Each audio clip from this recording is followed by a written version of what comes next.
నమస్కారం, సుఖీభవకు స్వాగతం.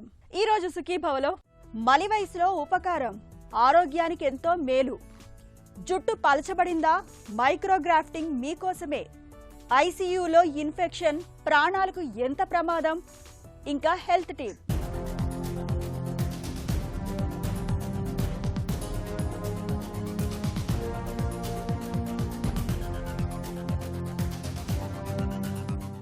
ప్రాణాధారమైన కిడ్నీలు పూర్తిగా పాడైపోయినప్పుడు కిడ్నీ మార్పిడికి వెళ్లలేని పరిస్థితిలో ప్రాణాల్ని నిలబెట్టుకునేందుకు మన ముందున్న ఒకే ఒక్క మార్గం డయాలసిస్.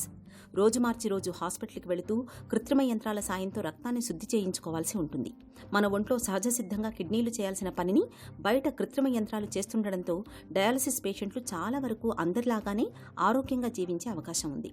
అయితే డయాలసిస్ జరుగుతున్న కాలంలో అందరిలాగే అన్నీ తినొచ్చని, తాగొచ్చని, ఆహారంలో పథ్యాలేవి పాటించక్కర్లేదని భావిస్తుంటారు చాలామంది. నిజానికి ఈ నమ్మకంలో వాస్తవం కొంతే. మరీ కఠినమైన పథ్యాలు అక్కర్లేదు, కానీ పొటాషియం, ఫాస్ఫరస్ వంటి ఖనిజ లవణాల విషయంలో ఎప్పటిలాగా అప్రమత్తంగా ఉండాలని, ఆ మేరకు రోజువారీ ఆహారంలో తగిన జాగ్రత్తలు తీసుకోవాలని చెబుతారు పోషకాహార నిపుణులు.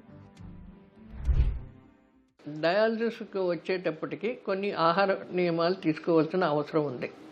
కిడ్నీ మెయిన్ ఫంక్షన్ ఏంటంటే యూరిన్ కింద పోవడం. ఆ యూరిన్ క్వాంటిటీ తగ్గిపోగానే బాడీలో ఇదైపోయి నీరు పట్టేస్తుంది. ఆ ఎడిమా తీసేయడానికి అని చెప్పేసి మనం ఈ డయాలసిస్ కానీ, పెరిటోనియల్ కానీ, హిమోడయాలసిస్ కానీ చేస్తాం అన్నమాట.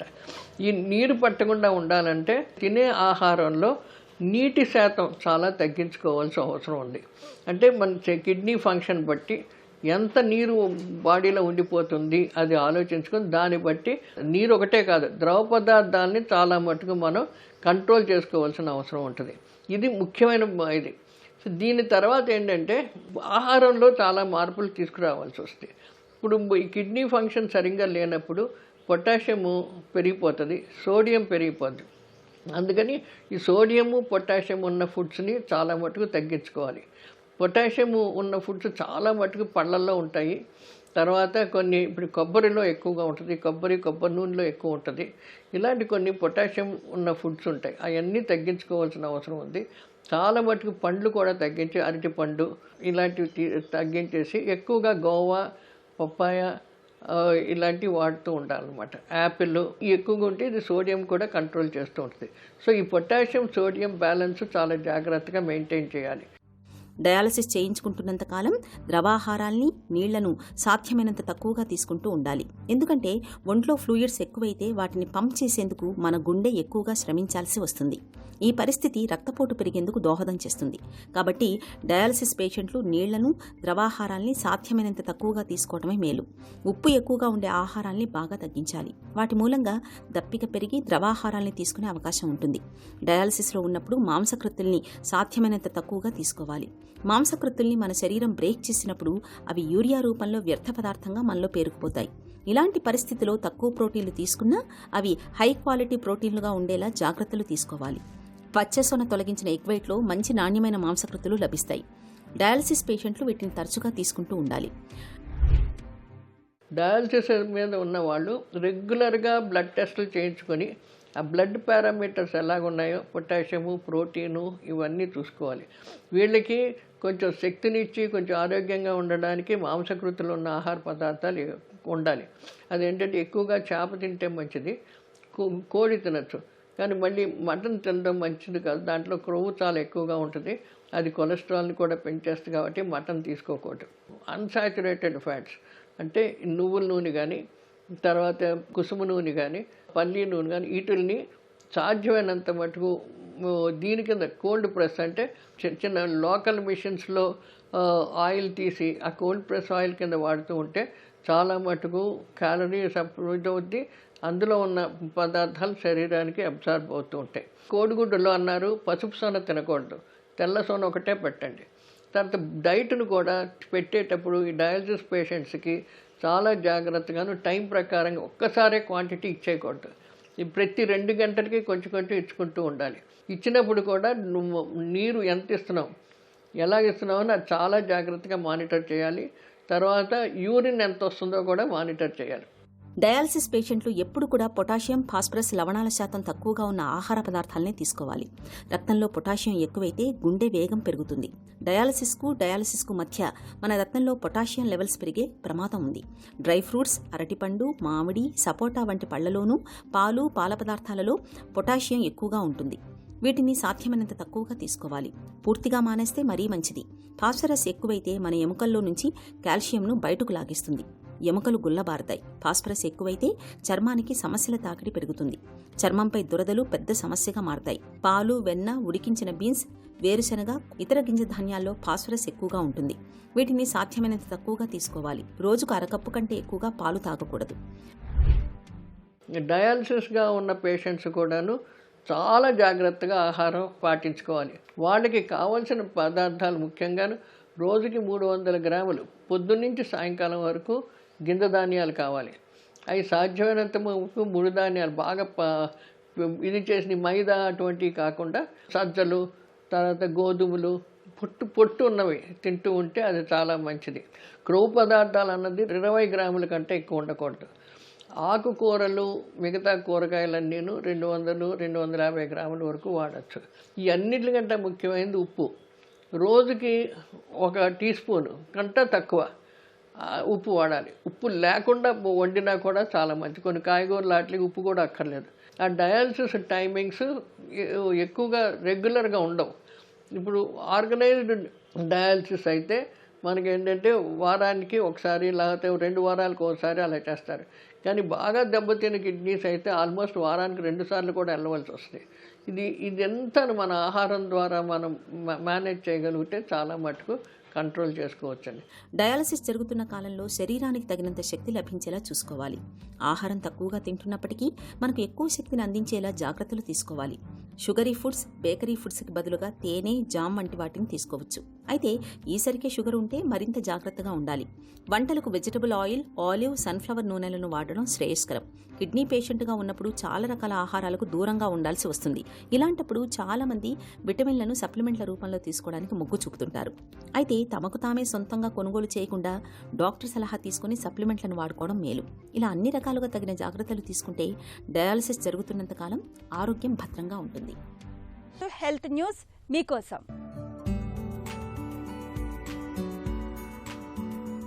వయసులో ఉన్నప్పుడు ఎలా ఉన్నా వయసు పైబడ్డాక కాస్త నలుగురికి సాయపడడం మంచిదని చెబుతోంది ఒక తాజా పరిశోధన.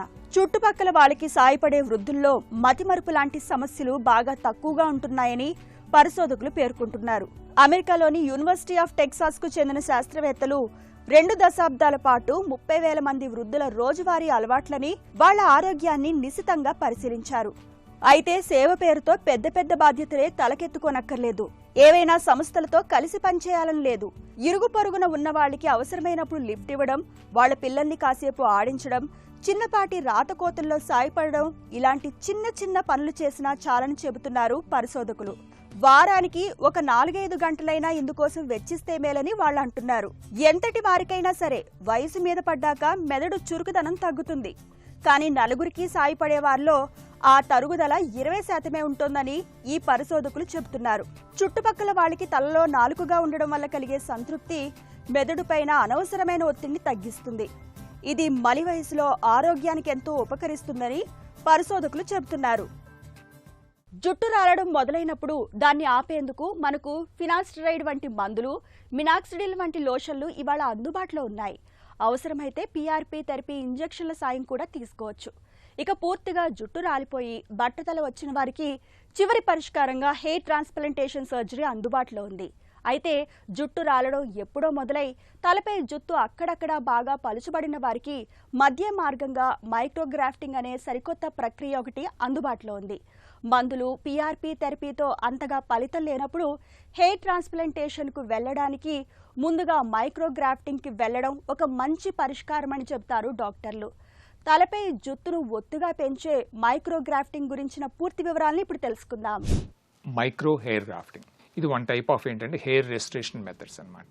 హెయిర్ తిన్ని అయిపోయిన వాళ్ళకి ఎక్కువ వాడతాం, అంతేగాని పూర్తిగా బాల్డ్ అయిపోయిన వాళ్ళకి ఇది పనికిరాదండి. ఈ ఏజ్ ఏంటంటే యూజువల్గా యంగ్ పీపుల్ కానించి మిడిల్ ఏజ్డ్ వరకు లోపు వాళ్ళకి ఎక్కువ ఉపయోగపడుతుంది అన్నమాట. ఎందుకు ఈ ఏజ్ దాని గురించి అంటే వీళ్ళలో మనం ఏదైనా ఈ ట్రీట్మెంట్ చేసినప్పుడు ఏమవుతుందంటే ఇది బేసికల్ ఏం చేస్తుందంటే ఇది అక్కడ లోకల్గా ఆ ఏరియాలో ఉన్న జర్మినల్ సెల్స్ని మళ్ళీ రీజనరేట్ ట్రై చేస్తుంది అనమాట చేయటానికి.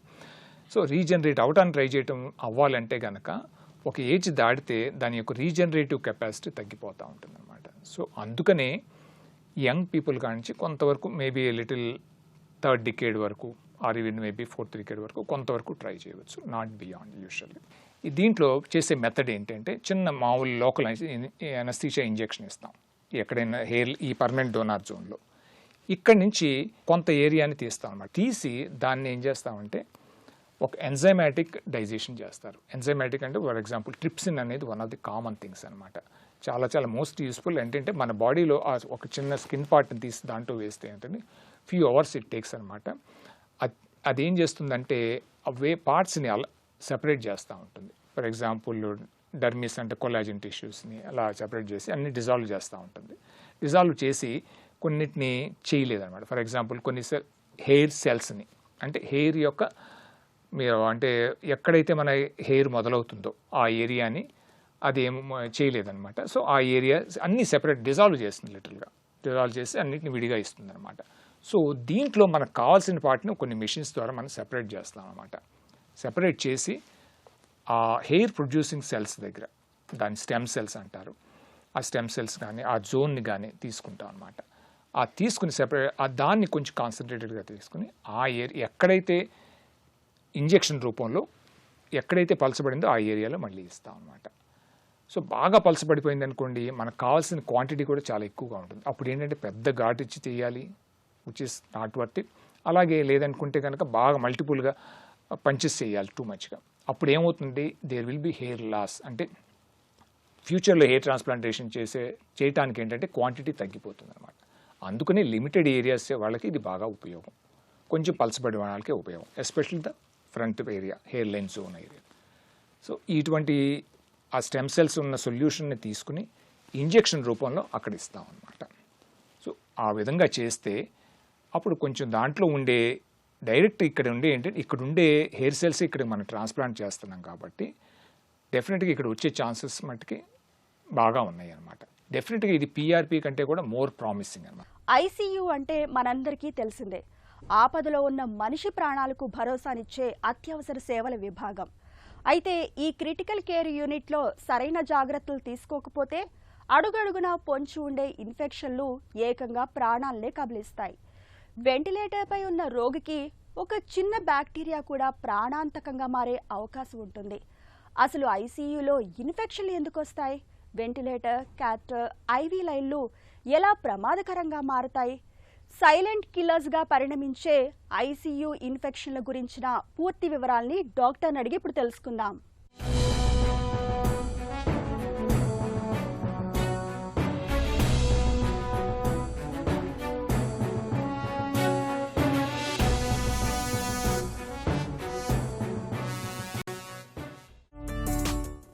ఐసీయూ ఇన్ఫెక్షన్లు అంటే ఏంటి? సాధారణ వార్డులతో పోలిస్తే ఎందుకు ఎక్కువగా వస్తాయి?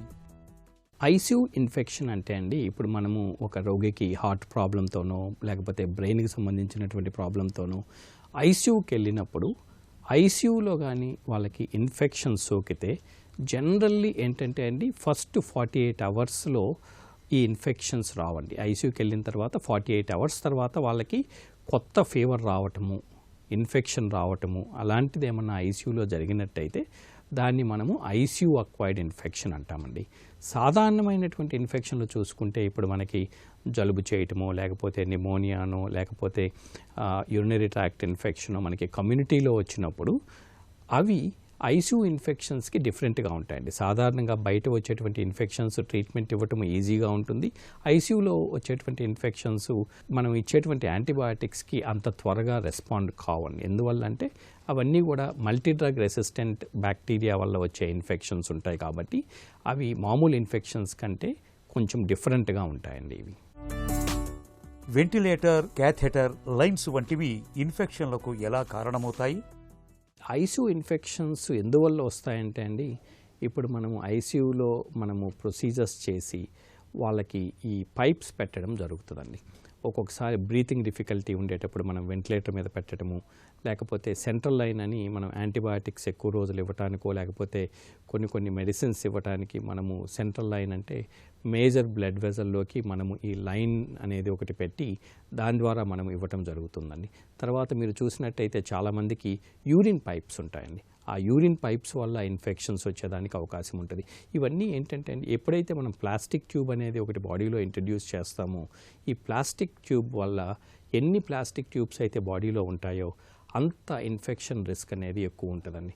ఇప్పుడు మీరు అడిగినట్టు వెంటిలేటర్ పెట్టినప్పుడు వెంటిలేటర్ వల్ల నిమోనియా వచ్చేదానికి అవకాశం ఉంటుందండి. యూరిన్ పైప్ పెట్టినప్పుడు urine infection, urinary tract infection అంటాం, అది వచ్చేదానికి అవకాశం ఉంటుంది.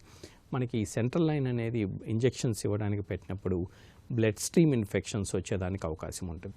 ఇలాంటి ఇన్ఫెక్షన్స్ని మనము వ్యాప్ అంటే నిమోనియా, తర్వాత క్లాప్సీ అంటే మనకి సెంట్రల్ లైన్ వల్ల వచ్చే ఇన్ఫెక్షన్స్, కాటీ అంటే యూరిన్ పైప్ వల్ల వచ్చే ఇన్ఫెక్షన్స్, ఇవన్నీ కూడా మనము ఐసీయూలో చాలా ఎక్కువ చూస్తుంటాం. ఎక్కువ ఇంటర్వెన్షన్స్ చేసే కొద్దీ ఈ ఇన్ఫెక్షన్స్ అనేవి మనం ఎక్కువ చూస్తుంటాము. వాటికి ట్రీట్మెంట్ కూడా కొంచెం కష్టంగానే ఉంటుందండి. ఐసీయూ ఇన్ఫెక్షన్లు ఎప్పుడు ప్రాణాంతకంగా మారతాయి? ఒకసారి వచ్చినట్టయితే ప్రతి ఒక్క ఇన్ఫెక్షన్ కూడా ప్రమాదకరంగా మారేదానికి అవకాశం ఉంటుంది. సో ఇప్పుడు చూసినట్టయితే నిమోనియా మనకి హాస్పిటల్లో ఐసీయూలో ఉండేటప్పుడు ఈ నిమోనియా అనేది కానీ సోకినట్టయితే అది చాలా ప్రమాదకరం. ఆక్సిజన్ రిక్వైర్మెంట్ పెరుగుతుంటుంది, వెంటిలేటర్ రిక్వైర్మెంట్ పెరుగుతుంటుంది. సో వీటన్నిటితో పాటు మనకి వెంటిలేటర్ తీసేయడం కూడా పెట్టిన తర్వాత చాలా కష్టమవుతుంది. తర్వాత బ్లడ్ స్ట్రీమ్ ఇన్ఫెక్షన్స్ అంటామండి, ఇవి కూడా ప్రమాదకరమైనవి. ఎందుకంటే ఒక్కసారి బ్యాక్టీరియా మనకి బ్లడ్లో కానీ వెళ్ళినట్టయితే వీటికి నార్మల్ యాంటీబయాటిక్స్ పనిచేయవు. వీటికి మనం ప్రాపర్గా టెస్టింగ్ చేసి ఏ బ్యాక్టీరియా ఉంది, దానికి ఎలాంటి రెసిస్టెన్స్ మెకానిజం ఉంది అనేది చూసుకొని చాలా బ్రాడ్ స్పెక్ట్రమ్ యాంటీబయాటిక్స్ ఇచ్చి వీటిని కంట్రోల్ చేయాల్సి ఉంటుంది. లేకపోతే ఇవన్నీ కూడా చాలా ప్రమాదకరంగా మారేదానికి అవకాశం ఉంటుంది. బ్లడ్లోకి వెళ్ళినప్పుడు బ్యాక్టీరియా సెప్సిస్ వచ్చి మిగతా ఆర్గాన్స్ కూడా అఫెక్ట్ అయ్యి అతి ప్రమాదకరంగా మారేదానికి అవకాశం ఉంటుందండి. సాధారణ జ్వరం, ఐసీయూ ఇన్ఫెక్షన్ జ్వరానికి మధ్య తేడా ఎలా గుర్తించాలి? సో ఫీవర్ రావడానికి రకరకాల కారణాలు ఉంటాయి. కానీ ఇన్ఫెక్షన్స్ వల్ల బయట సాధారణంగా వచ్చేటువంటి ఇన్ఫెక్షన్స్ వైరల్ ఇన్ఫెక్షన్స్ కావచ్చు, బ్యాక్టీరియల్ ఇన్ఫెక్షన్స్ కావచ్చు, ఫంగల్ ఇన్ఫెక్షన్స్ కావచ్చు.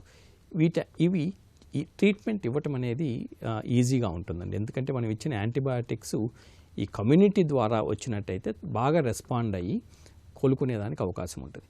సో మనం ఇచ్చేటువంటి మందులకి రెస్పాండ్ కానప్పుడు అప్పుడు మనము ఈ హాస్పిటల్ నుంచి ఏమన్నా ఈ ఇన్ఫెక్షన్ వచ్చిందేమో అనేది మనం సస్పెక్ట్ చేయాలి. ఇంకొకటి ఈ రెసిస్టెన్స్ అనేది చాలా ఎక్కువ ఉంటుందండి హాస్పిటల్లో వచ్చినటువంటి ఇన్ఫెక్షన్. సో ఇవి నార్మల్ యాంటీబయాటిక్స్కి రెస్పాండ్ కావు. సో మనము చాలా high and broad spectrum antibiotics ఇవ్వాల్సి ఉంటుంది. మళ్ళీ ఈ యాంటీబయాటిక్స్ వల్ల కూడా సైడ్ ఎఫెక్ట్స్ ఉంటాయండి. ఇవన్నీ ఈ సైడ్ ఎఫెక్ట్స్ రావటము, వాటి వల్ల మళ్ళీ ఆర్గాన్స్ డ్యామేజ్ అవ్వటము ఇది జరుగుతుందండి. సో మనము సాధారణ ఇన్ఫెక్షన్స్ని మనము ఈజీగా ఐడెంటిఫై చేయొచ్చు.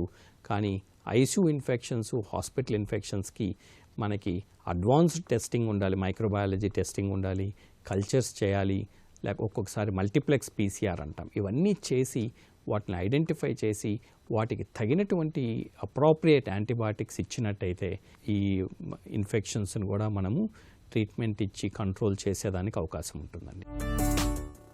ఐసీయూ ఇన్ఫెక్షన్లను నివారించడానికి ఎలాంటి జాగ్రత్తలు తీసుకుంటారు? తరచుగా ఇన్ఫెక్షన్స్ వచ్చే బ్యాక్టీరియా చూసుకున్నట్టయితే అసినిటోబాక్టర్ అంటాము, క్లెప్సియల్లా అంటాము, సూడోమోనాస్ ఈకోలై, ఇవి చాలా తరచుగా మనకి ఇన్ఫెక్షన్స్ కాజ్ చేస్తుంటాయి. సో వీటిల్ని అవాయిడ్ చేయటం కోసము బాగా థరవ్ క్లీనింగ్ చేయటము, ఎన్విరాన్మెంటల్ క్లీనింగ్ అంటాం. ఒక పేషెంట్ బయటికి వెళ్ళిన తర్వాత ఆ రూము, ఆ బెడ్ మొత్తం చాలా టెర్మినల్ క్లీనింగ్ అంటాం అనమాట. చాలా థరవ్గా ఈ యాంటీసెప్టిక్స్ ఉపయోగించి క్లీన్ చేయటము. తర్వాత లెనిన్ అనేది చాలా ఇంపార్టెంట్ అండి మనకి. హాస్పిటల్ మెడికల్ లాండ్రీ అంటాం. ఎక్కడి నుంచి లెనిన్ వస్తుంది, ఎంతవరకు వీటిని స్టెరిలైజ్ చేస్తున్నారు అనేది అది చాలా ఇంపార్టెంట్. ప్రతి ఒక్కళ్ళు కూడా హ్యాండ్ హైజీన్ ఎంతవరకు పాటిస్తున్నారు, హ్యాండ్ హైజీన్ కాంప్లయన్స్ ఎంత ఉంది, అది ఒకవేళ డాక్టర్స్లో కానీ తక్కువ ఉంటే ఆ డాక్టర్స్లో వాళ్ళని ఎడ్యుకేట్ చేసి, చాలా వరకు డాక్టర్స్లో వాళ్ళు కొంచెం నెగ్లిజెంట్గా ఉంటారండి. అంటే ఏమవుతుంది వాష్ చేసుకోకపోతే అని. ప్రతి ఒక్కళ్ళు ఐసీయూలో ఉండేవాళ్ళు మనం ఎంపవర్ చేయాలి. ఇప్పుడు ఒక నర్సు కానీ చూసినట్టయితే ఎవరన్నా డాక్టర్ కానీ ఎవరైనా హ్యాండ్ వాష్ చేసుకోకుండా పేషెంట్ని తాగుతున్నారని వెంటనే ఆ నర్సు వాళ్ళని వార్న్ చేయాలి, వాళ్ళ రిపోర్ట్ చేయొచ్చు హాస్పిటల్ అథారిటీస్కి. తర్వాత మనము విజిటర్స్, పేషెంట్ ఫ్యామిలీ మెంబర్స్ని కూడా ఈ ఇన్ఫెక్షన్ పరంగా వాళ్ళని ఎడ్యుకేట్ చేసి visitors and family members patient family ఎడ్యుకేషన్లో వాళ్ళకి ఐసీయూ ఇన్ఫెక్షన్స్ అంటే ఏంటి, ఎలా వస్తాయి అనే అలాంటి ఎడ్యుకేషన్ మెటీరియల్ ప్రొవైడ్ చేసి ఇవన్నీ జాగ్రత్తలు తీసుకుంటూ ఇన్ఫెక్షన్ కంట్రోల్ కమిటీ తరచుగా కలుస్తూ ఈ ఇన్ఫెక్షన్స్ని ఎలా ప్రివెంట్ చేయాలి హాస్పిటల్లో, ఐసీయూలో అనేది మనము అర్థం చేసుకొని ప్రయత్నం చేస్తే చాలా వరకు మనం వీటిని తగ్గించేదానికి అవకాశం ఉంటుందండి. రోగి ఐసీయూలో ఉన్నప్పుడు కుటుంబ సభ్యులు తీసుకోవాల్సిన జాగ్రత్తలేంటి? ఐసీయూకి వెళ్ళేటప్పుడు అసలు ఎలాంటి ఐసీయూకి వెళ్తున్నాము, ఆ ఐసీయూలో ఇన్ఫెక్షన్ రేట్స్ ఎలాగున్నాయి అనేది ఒక నాలెడ్జ్ ఉండాలి. తర్వాత ఏ రకమైన ఇన్ఫెక్షన్స్ వస్తున్నాయి అంటే మనం ఇప్పుడు ఇన్ఫెక్షన్స్ చూసుకున్నట్టయితే మెడికల్ ఐసీయూలో నేను చెప్పినటువంటి ఇన్ఫెక్షన్స్ ఉంటాయి. ఇంకొకటి సర్జికల్ సైట్ ఇన్ఫెక్షన్స్. ఒక సర్జరీ చేసుకున్నప్పుడు ఒక్కొక్కసారి మేజర్ సర్జరీ తర్వాత సర్జికల్ ఐసీయూలో పెడతారు. అప్పుడు ఆ ఇన్ఫెక్షన్ కంట్రోల్ అనేది సరిగా లేకపోతే సర్జికల్ సైట్ ఇన్ఫెక్షన్స్, సర్జరీ చేసిన చోట ఇన్ఫెక్షన్ వచ్చేదానికి అవకాశం ఉంటుంది. ఒక్కొక్కసారి పెట్టిన ఇంప్లాంట్ కూడా ఇన్ఫెక్ట్ అయ్యేదానికి అవకాశం ఉంటుంది. అందువల్ల పేషెంట్ ఫ్యామిలీ చాలా నాలెడ్జబుల్ ఉండాలి, వాళ్ళకి చాలా అవగాహన ఉండాలి. వాళ్ళు వెళ్ళే ముందే, ఆ హాస్పిటల్కి వెళ్ళే ముందు, ఐసీయూకి వెళ్ళే ముందు ఇవన్నీ తెలుసుకొని వెళ్ళాల్సి ఉంటుంది. ఇంకొకటి ఐసీయూలో పేషెంట్ ఉన్నప్పుడు వీళ్ళకి కొన్ని రెస్పాన్సిబిలిటీస్ ఉంటాయండి, ఫ్యామిలీ మెంబర్స్కి కొన్ని రెస్పాన్సిబిలిటీస్ ఉంటాయి. అంటే ఎక్కువ మంది విజిటర్స్ వెళ్లకుండా ఉండటము, వెళ్ళేటప్పుడు ప్రాపర్గా మాస్క్ పెట్టుకోవటము, తర్వాత హ్యాండ్స్ క్లీన్ చేసుకోవటము, తర్వాత నెంబర్ ఆఫ్ టైమ్స్ విజిట్ చేయడం కూడా తగ్గించటము, తర్వాత చిన్నపిల్లల్ని ఇలాంటి వాళ్ళని తీసుకురాకపోవటం ఐసీయూలోకి. ఒక్కొక్కసారి వాళ్ళకి యాక్టివ్గా ఇన్ఫెక్షన్ ఉండేటప్పుడు కూడా లోపలికి వచ్చి ఇన్ఫెక్షన్ స్ప్రెడ్ చేసేదానికి అవకాశం ఉంటుంది. తర్వాత ఈ డాక్టర్స్ ఫ్యామిలీ మీటింగ్ చేసేటప్పుడు వాళ్ళు ఎడ్యుకేట్ చేస్తుంటారు, ఎలాగా ఇన్ఫెక్షన్స్ని ప్రివెంట్ చేయాలి, ఫ్యామిలీ రెస్పాన్సిబిలిటీస్ అవన్నీ తెలుసుకొని అవన్నీ పాటించగలిగితే చాలా వరకు కూడా మనకి ఇన్ఫెక్షన్స్ కంట్రోల్ చేసుకోవటము, మన నుంచి ఫ్యామిలీ మెంబర్స్ నుంచి ఇన్ఫెక్షన్స్ రావటము, లేకపోతే పేషెంట్ దగ్గర నుంచి ఫ్యామిలీ మెంబర్స్కి ఇన్ఫెక్షన్స్ రావటము, రెండు రకాలుగా కూడా మనం ప్రివెంట్ చేయాల్సి ఉంటుంది. ఐసీయూలో తలెత్తే ఇన్ఫెక్షన్ల విషయంలో అప్రమత్తంగా ఉండడం చాలా అవసరం. ఇన్ఫెక్షన్లను సకాలంలో గుర్తించడమే కాదు, వెంటనే చికిత్సను కూడా అందించాలి. అప్పుడే ఇన్ఫెక్షన్లపై గెలుపు సాధ్యమవుతుంది. ఇక ఈరోజు కార్యక్రమాన్ని ముగించే ముందు ఒక చిన్న చిట్కా మీకోసం. ఆస్తమాతో బాధపడుతున్నప్పుడు గుమ్మడి గింజలు, సాల్మన్ చేపలు, డార్క్ చాక్లెట్లను తరచుగా తీసుకోండి. వీటిలోని మెగ్నీషియం ఆస్తమా బాధల్ని తగ్గించడంలో బాగా తోడ్పడుతుంది.